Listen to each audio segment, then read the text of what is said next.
Hello, everyone. Thank you for tuning in. I am JayLee, this JLeesCorner. This is my review for Snowfall Season 3, Episode 9, the season finale. um, I think I'm going to be live tomorrow, 9 p.m. I'm going to do an after show chat for Snowfall, Married at First Sight, Basketball Wives, all the shows that came on this week that I've watched. I want to see y'all comments. So tune in tomorrow at 9 o'clock Eastern Standard Time. But if you have not done so already, please come on to subscribe to my channel to become a whole JayBird, dun dun dun dun dun. You know what? I don't know when y'all gonna get this video because YouTube was having an issue, and I'm waiting for them to email me back on my videos. Okay, I can't put any ads on my videos, and that's how I get paid. So I'm not putting videos out that I don't have an ad on. So hopefully it's fixed in enough time for me to put this video out for y'all to see it and for y'all to know to see me at 9 o'clock. But we will see what happens because it's 2 a.m. Thursday morning right now. I'm just gonna get into this episode. I don't know. I liked this episode. It confused me at the same time. I'm going to have to watch it a second time. I can't watch it a second time right now because I just don't have time to watch it again before I review it. There was a lot to process in the beginning of the episode. So let's just I'm going to try to just give y'all my thoughts on it versus I don't really have to go step by step. So we know the last episode, the ending was, Mel, pew pew. I'm trying not to say words. Mel Franklin. I'm going to say two to the back, one to the chest. And he was laying on the floor, gasping for air, and that's where the last episode left off at. This episode, the first 40 minutes of it, was an alternate reality. Okay, it was Franklin in school. He was in college. He was thriving in college. The class he was in was talking about alternate realities and how wherever you are in life, there's an alternate reality where there's something else going on. So he's like, in this life, if you're failing this class, in a whole other life, you're teaching this class. So that was how the episode started off. And at first I'm looking like, what is going on? So I said, okay, maybe this is them showing us Franklin before he left college. Because in season 1 he was in school. We never seen what happened with him being in school. All we knew was that he left and he came back to the hood. So I assumed this was like, pre-stuff. This is him in school. They're going to show us how he ended up getting back to the hood to where now he got, taken out by shot by Mel. No, okay, because he's walking through campus talking to some white girl who's like, so if you weren't here, what would your alternate reality be? Well, I'll be back in Africa, before being brought here as a slave. Are you mean to everyone just to the white girl? So, it's them having a whole conversation just about alternate realities and everything. And again, it was a lot I was so confused. I wasn't fully listening. I mean, I was listening, but I wasn't really I was just like, what's going on? So we see that part of it. But again, he's in school and he's thriving. And again, this is an alternate reality in Franklin's mind. Let's make that up at first. We then see him going back to his dorm, and it's an eviction notice on his dorm. So he goes to the financial aid office, who tells him that, well, your scholarship that you had was being put on hold because it looks as if your mom makes $111,000 a year. He's like, that ain't true. My mom only made $11,000 last year. That's it. She didn't make no. That's it got to be an error. Well, until we get some kind of proof, can she send us proof or whatever? Like, I can have her send her W-2 and her check stub. It's gonna take a couple days. Well, you got 48 hours to do this, or, you'll have to leave school if you can't comprehend. And it was being a real asshole to Franklin, just because clearly it was an extra 1 or extra 0 was added somewhere, and, foolishness ensued. And so Franklin was upset when the guy said, like, well, if you can't comprehend or understand how, the financial situation works, whatever, then, maybe you shouldn't be here. Like, well, if you can't understand it's a fucking error, then maybe you shouldn't be here. Oh, can we get security? No, we don't need security. And he leaves or whatever. So he's going on about his day and everything. And he leaves. He's going to school still. He's working. So we then see him walking with the white girl again, and he's gonna ask her out, like, you didn't want to go for some coffee? She's like, well, no, I can't. Like, someone's giving a seminar. I want to go see, about the seminar or whatever. It's the recruiter. He's like, well, what kind of recruiter? So Franklin goes with the girl to this class where this recruiter is, and the recruiter is Teddy Reed, CIA dude, okay? And so I'm like, that's Teddy. That's Teddy. You know what I'm saying? So, or Reed. And he is pitching people coming to the CIA. You know what I'm saying? Just saying, like, do you have what it takes, do what you need to do to be out, or whatever CIA tactics a person can say. Do you have what it takes to do what you need to do for America? Can you do things and all that stuff? Okay, and he's Franklin is listed like, oh, okay, this is what it is. So we then see Franklin go back down to the financial aid office where he had the W-2 from his mom. He has her check stubs and everything. He's like, here's what you guys need. I told you it was a typo, whatever. She doesn't make. I need my scholarship. Okay. The dude then say, well, because of Reagan and, the economics of it all, and, this and that, or, money being short, we have, they're investigating everyone, like, with financial aid, including you, like, so your case is being investigated or whatever. And so once they straighten it out, you'll be fine. But in the meantime, in between time, you have to cough up $7,800 today, or you have to leave school today. And he like, what? What? And he's getting upset because the dude was being the asshole. Well, your account is being reviewed, and you aren't, but just being mean. And Franklin got pissed and jumped over the table and started choking dude out. I mean, what happens sometime in life when someone from financial aid is telling you that they need their money and they know you don't have it, okay? And so Franklin is put out of school.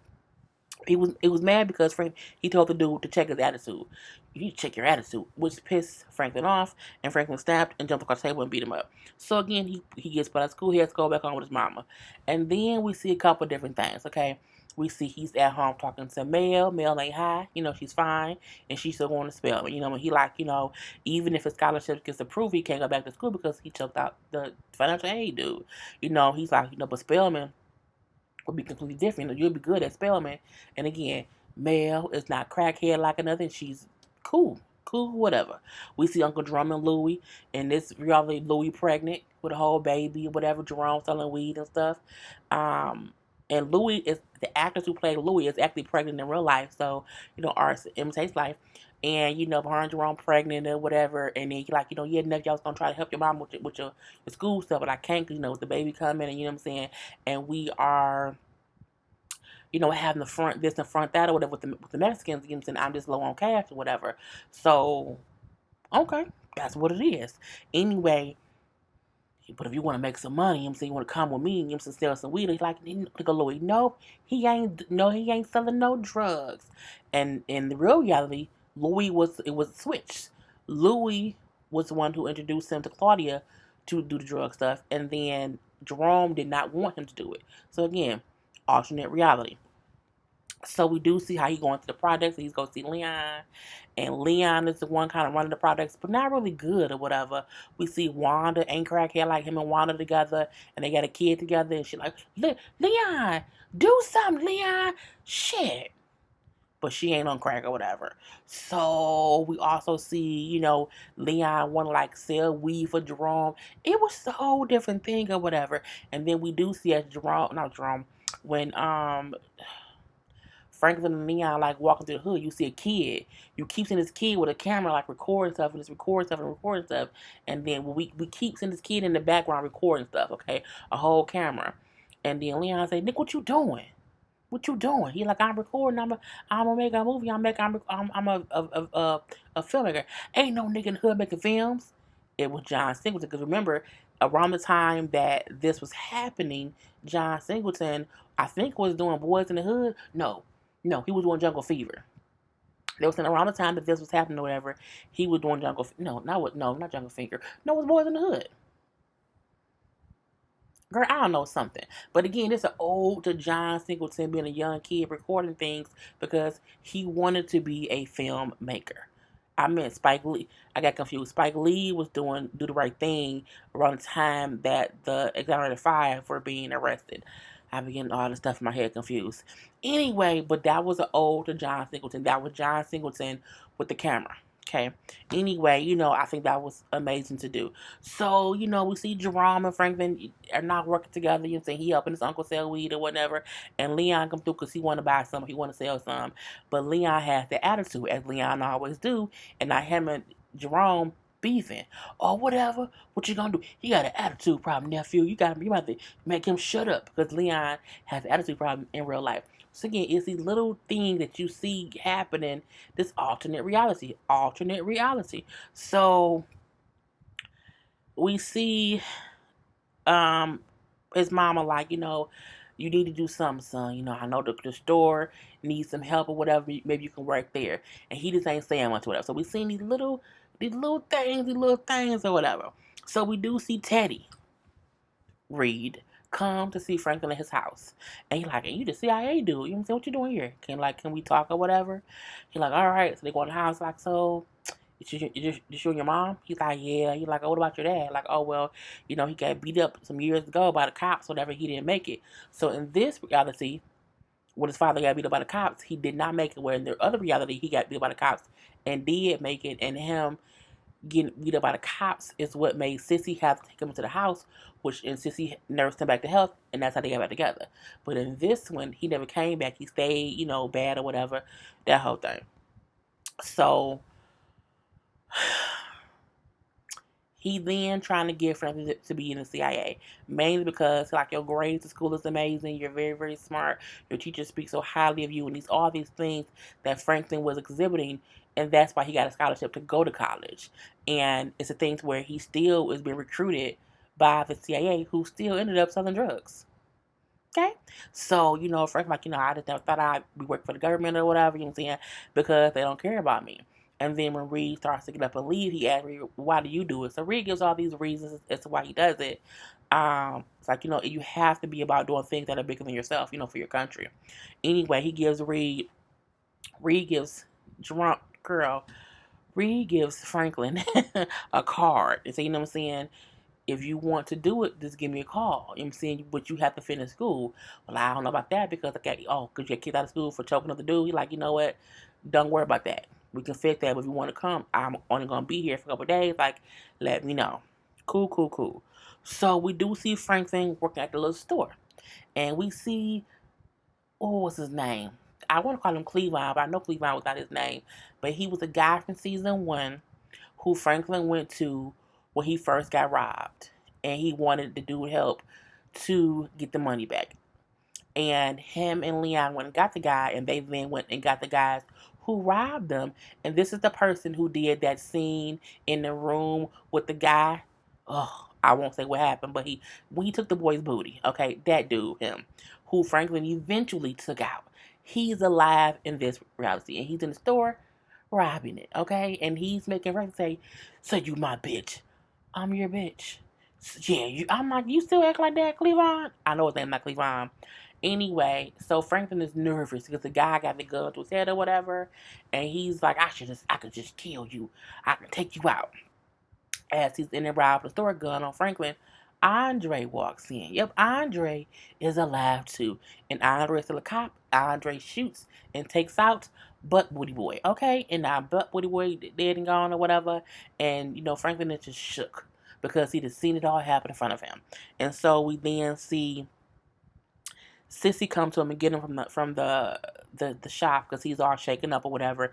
And on the ride home, she's talking to him in a motherly voice, like, you got to go back to school. You can't be here. You can't be here. This ain't where you're supposed to be. He's like, I ain't supposed to be there either. Like, that's not my place. I'm not supposed to be there.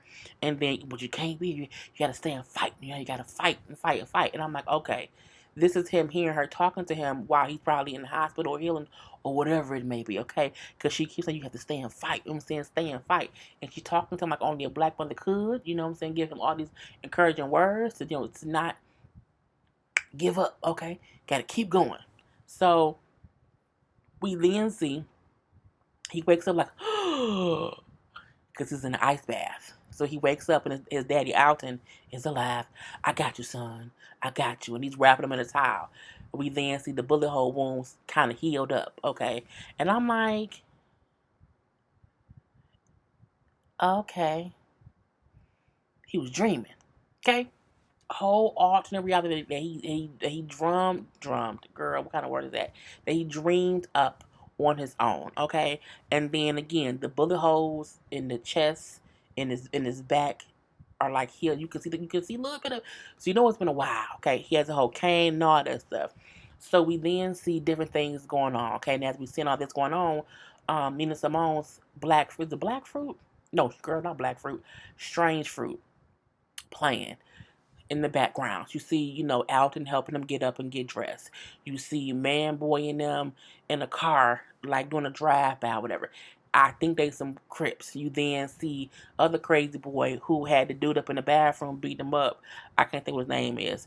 Who they was working with, you know what I'm saying, in whatever city or whatever. You see him, they not he a blood. He got the. You see the girl, get the words together. You see the creation of the two gangs, Bloods and Crips. You see now the separation. The fact that Man Boy out here just spraying blocks or whatever is just crazy. And you see Jerome seeing this. And Jerome is slowly walking and seeing, people being shot or whatever. And just out and broad. It's chaos. Complete, because the gangs are now out. It's complete chaos. And you just see Bloods and you see the Crips and everything. And Jerome is slowly looking at all the stuff. You just hear, Black Body. You hear Strange Fruit play this scene by it was shot beautifully. Okay? Beautifully shot. Anyway, it's a war zone. Basically, so we do see Alton, Sissy, Jerome, Louie, and Leon all meeting up. Because again, Franklin's still, healing. He's walking with a limp or whatever, got a hold of cane and stuff. And so they meet up mainly because, they want Franklin to get back in the business. And not Louis, and Alton and Sissy, like, that's our son. No, he ain't finished chilling yet. More Sissy than Alton. Sissy's against it all. He was on the table. He was there for 3 minutes. He almost died for this. If y'all can't keep it together without him, then don't be in it. Because they're like, he started it. He was the one that he made all of this. Like, we need him. And honey, Jerome and Sissy was arguing. And remember, Jerome and Sissy are sister and brother. And, and she like, shut up. You go ahead, your own kids. They work for that. We don't be bringing up kids. I guess in this reality, Louis can't have kids. Okay, in this reality. So, they cussing and fussing back and forth. Okay, and he go, Alton, watch out, that's my wife. Oh, whatever, Alton. Again, the whole back and forth thing. And Leon just sitting there. Because the thing is, it's like Leon couldn't keep things in order either. Ambulance. So it's just, again, complete chaos. So then Franklin's walking in, He like, Mom, it's okay. It's okay.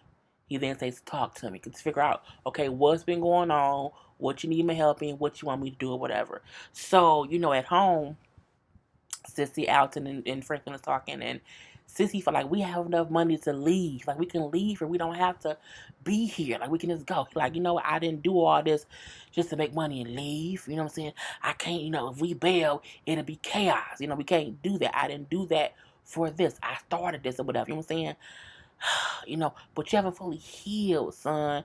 He like, you know what? I've healed enough, you know what I'm saying? And now I have to stay and fight. He don't want to leave the chaos he's created. And he feel like, okay, I can fix it in some sort of way. Because I've been down and out and everybody it went crazy. And so he said, you know what? I gotta go take care of something. And then he leaves. I love you. And he limps away and he leaves. So he goes, he meets with Reed. Okay, mean to read. And they in the little empty little lot or whatever. And he like, oh yeah, you a cypher star because again he ain't seen him in a minute. He like, yeah, I'm hurt. I know I look like I'm hurt. So He like, it used to rain a lot here, in LA, all flooded all the time back in the day or whatever, you know. Then the government came in, for years and years and built this. They built the LA River, to prevent the flooding or whatever. He like, oh, okay. He like, you know what? I think we can keep it under control. You know what I'm saying? All the stuff going on, we here making all this money, whatever, we can make more money than we ever dreamed of, you know what I'm saying? And now I need to keep things under control. Because like things have gotten crazy from the amount of money we made, you know what I'm saying? But I can control it. He like, how you gonna do that? He said, we're gonna bring in the government, the federal government. And Reed like, well, why would wait, what? He like, because the CIA wants me to keep flooding the city with drugs. Letting Reed know, I know you CIA. And before, he wasn't really saying that before. And he like, you know what? I'm no longer scared of, of dying or going to jail. You know what I'm saying? Reed, Teddy, James Smith, or whatever your name is. I'm also not going to be a slave to nobody. I'm not going to be nobody's slave, okay? I'm not going to do that. So, if you make sure that me and mine are protected, you know what I'm saying? We can make all this money, so we can have McDonald's doing just all this stuff. We can do all this stuff to make money with these drugs or whatever. It's like a whole little franchise. You know what I'm saying? You said, you know what I'm saying, that you'll be with me to the end. Did you mean it? And he holds his hand out for you to shake it, and then it goes off. And that was the whole episode. I mean, I was on Twitter and I was just looking at comments and people and reactions to people, and I seen very, very, very mixed reviews. Um, a lot of people said that the last episode should have been the finale. I don't disagree with that. I get the point for this episode, but I also feel like this episode minus the deal that Reed and the conversation between Reed and Franklin at the end could have happened like 2 episodes ago. Let him see the whole thing. Like if Mel could have shot him, I don't just something about it still felt incomplete. Like it do feel like the last episode could have been the season finale. It really, really, really could have been the season finale, and then it could have been like, you know, at the end it could have. I don't know. I do feel incomplete. I get the meaning of it. I get the symbolism of it. I love the John Singleton references. I love when they were showing it was Franklin in one scene where he was surrounded by like glass. He looked like a saint. I thought that was great. Just seeing the alternate universe of it all, to see what Franklin mind thought of will be his other life, at the same time. I wish they would have brought back Kevin, who I'm like, okay, is Kevin gonna be alive in this universe? We didn't see Kevin. But to see how he still ended up working for an organization that would eventually sell drugs. He was just on the other end of it. The fact that it seems as if he assumed he and Reed will always have some kind of connection because Reed said like I'll be here forever. So I think it was a lot of symbolism, and I saw the post that the writer wrote, and I posted it on my account on my IG yesterday, because whenever they post little conversations or whatever, like, what y'all mean? So one of the writers, Leonard Chang, said, Snowfall friends, the writers were hanging out this week talking about this season and next. The only thing I will say about the finale tomorrow night, keep an open mind. We are digging deep into character and destiny. We want to explore everything. Tune in, thank you. And I'm like, I said, I feel like they're going to try to take Sissy out or have Jerome get arrested because of drugs in the shop, or something crazy that'll make fans feel like, what the fuck y'all doing? But just don't kill off Franklin. And they didn't kill off Franklin, but it still left a lot of us like, what the fuck we just watch? But I'm going to rewatch it tomorrow, with no interruption, and with me not having to take notes, because taking notes sometimes can, take away from things. So, I mean, I'm excited. It does have a season 4, so I'm excited for season 4. I feel like season 4 is going to show what we've seen so far was before crack. People was doing cocaine, you know what I'm saying? And then we seen Franklin started. And then we seen the addiction of it. I think now is because we can't keep going. We can't keep telling Franklin's story as if this didn't affect how things changed the world. You know what I'm saying? So I get it. I get it. They had to do a quick turn because what happened after it started, what happened when people started to realize how bad it got, and then once it dried up, how desperate people got, they have to explore that. I think each season on Snowfall explores something different. So I do think next season is going to be the devastation of it. We haven't really seen the devastation of it just because we seen people be crackhead. Just because we seen people be crackhead does not mean we have seen what actually happened. And I think they did that to turn the story. And I get it. I do get it, but I still feel like maybe this could have been episode 8. And then episode 8 could have been episode 9. And the only difference was he could have still woke up after it all and then had that conversation with Reed. But I think to take the first 40 minutes of it to do the alternate reality, to me, it left me wanting more. I think they could have, because the episode still ended on a whole cliffhanger. Like, it's Reed gonna shake his hand. We know he is, but whatever. But I mean, I don't know, y'all. I love Snowfall. I do. I still think the acting was amazing. The cinematography, I know I might maybe say that wrong, was amazing too. The shots were great. I'm able sometimes to watch something and not like it, but still like it. And that's how I think I felt about this episode. I didn't like it, but I liked it because I get it. But I still feel like the last episode could have been a season finale. And I'm interested to see where the season goes from here. So hopefully you guys will be along for the joyride next season. Anyway, y'all, I'm gonna stop it. Now I'm just rambling. Anyway, if you watch this whole thing, put what your favorite John Singleton movie is, or your favorite scene from this season. My favorite scene, of course, would be Franklin going off on Leon in the car. You know what I'm saying? I refuse. I built this brick by brick, and I refuse that you tear it down because you're not going to another nigga talk. That's still my favorite scene because it showed Franklin, support Leon in front of Man Boy, but also, check his ass in private. You know what I'm saying? And it's going to be interesting also next season to see, Man Boy's place because as we see, he went the chaos route. Anyway,